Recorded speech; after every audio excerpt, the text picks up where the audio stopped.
In this lesson, we will solve polynomial inequalities. So this is for any non-linear inequality. So when you watch the next video over rational inequalities, these are the same steps that you're going to go through. First step, rearrange the terms so your expression is equal to 0. Then we're going to find not only the solutions, but also anything that makes f of x undefined, which will come into play when we work with our rational equations. Then we're going to take our domain into intervals using the boundary points that we find in step 2. We're going to use a test point to determine the sign in each interval to see if it makes our equation true or false. Determine whether the boundary points are included in the solution set, and then write it in interval notation, which all seems crazy or just very confusing until you actually do it. So let's do it. Here we have a polynomial equation. And it's not in the form that I want. I want to have 0 on this side. So I'm going to do some math here. I'm going to distribute, which gives me x squared minus 2x is less than or equal to 15. I'm going to subtract the 15 over, which gives me the minus 15 and the 0. Then I'm going to look at this and say, how would I solve this if it were just equal to 0? I would say x minus 5 and x plus 3 equals 0. So for now I'm just finding the exact points, which means x would be negative 5 and x would be, positive 5 and negative 3. So now what I'm going to do is I'm going to take my entire domain, which is negative infinity to positive infinity, as for any polynomial, negative infinity to positive infinity, and divide it using these points. So I'm going to say this interval is from negative infinity up to negative 3. Here I've got negative 3 up to positive 5, and here I have positive 5 up to positive infinity. So it's essentially 3 different regions.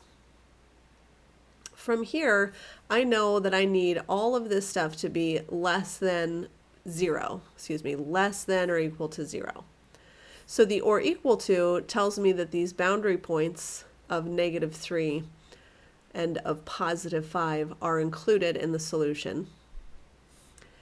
The less than tells me that I need all of this stuff when I multiply it out to be negative. Makes sense so far, I hope? So now what I'm going to do is I'm going to take any value that is in this interval. So for instance, negative 5. I wouldn't use the boundary point, I would use a point in this interval. If I used a negative 5 as my point, that would be negative 5 minus 5, which would be a negative value, and then negative 5 plus 3, which would be a negative value, and negative times negative is positive. What do I want it to be? I want it to be negative, so I know that's not going to be my interval. If I take a point in this interval, like 0, and say 0 minus 5, that would be a negative, and then 0 plus 3 would be a positive. Negative times a positive is a negative. Negative is what I want, so I like that one. I also have to do that last interval. So let's use, say, 7. Anything in that interval is fine. You could use 100 if you wanted. If I use 7, then I have 7 minus 5, which is positive. I have 7 plus 3, which is positive. And positive times positive is a positive, and that's not what I want. So my solution in interval notation is everything in this interval, which is negative 3 to 5, including, because of this little line, including the boundary points. So my solution is negative 3 to 5, including both of those solutions. So x equals negative 3 to 5. For our next one here, we have already have the 0 on this side, which is nice. So now we're going to use the boundary point of positive 2 and the boundary point of negative 3 to separate out our domain. So our domain will go from negative infinity to negative 3, from negative 3 to positive 2, and from positive 2 to infinity. Remember, we're looking for values that are greater than 0, so we're looking for the positive values. I'm going to use the point or the x value of -5, of 0, and of 3. So if I use, let's say -5, -5 minus 2 is -7, but I square that, that gives me a positive. -5 plus 3 gives me a negative, and a positive times a negative gives me a negative, and that's not what I want. Trying with 0, 0 minus 2 is -2, but I square that, which makes it positive. 0 plus 3, that's positive, and positive times a positive gives me a positive value. Last one, using 3. 3 minus 2 is 1. 1 squared is a positive. 3 plus 3, of course, is a positive, and positive times positive is a positive. Now notice here, there's no or equal to, so we might be tempted to say that all of the values from -3 onto infinity work, but that is in fact not true, because what value doesn't work? The 2, because the 2 is not included. So my solution would be from -3 up to +2, and also from 2 onto infinity. And if you graph that, you can see that these are the parts where that graph is above the line, or greater than 0. Y is greater than 0. Let's try this one. Again, this one I'm going to have to do some work to actually turn it into a factored form. So I would, in this case, it looks like this is a perfect square factor. The square root of 4x squared is 2x, and the square root of 25 is 5. And if I multiply them together and double it, I do get the middle term, which means this is 2x minus 5 quantity squared.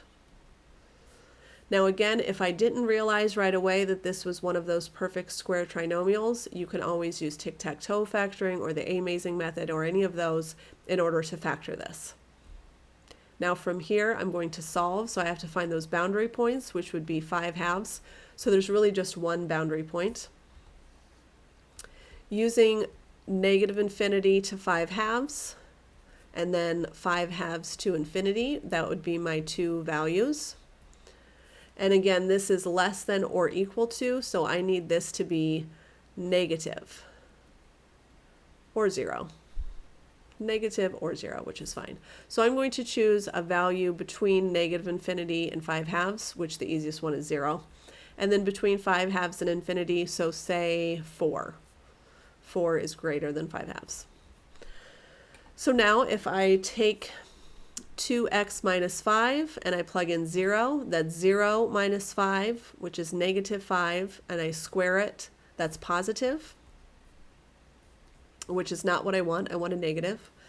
And then if I plug in, say, a 4, 2 times 4 is 8. 8 minus 5 is 3. 3 squared, that's a positive.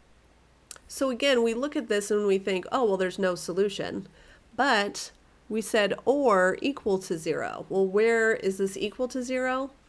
Right at 5/2. So because of this, my solution is just one point, which is at 5/2, and that's it. Now, what would happen if I used less than instead? Well, if it were less than, then this would be no solution, because as we could see, these were both positive and positive. What if we used greater than instead? Well, if it was greater than 0, 5/2 wouldn't work, but all of the rest of it would. So it would be -infinity to 5/2, union 5/2 to infinity. Now, I didn't write this one down here, but what if it was greater than or equal to? Well, then it would be everything, -infinity to positive infinity, because it would then include that 5/2 point as well. So be very, very careful when you're dealing with these questions. Here's one for you to try on your own. So try this question, then press play to check your work. Again, we already have everything in the correct format here, so I'm just finding my boundary points, which are 4 and 2. Separating out my domain, I would go from -infinity to 2.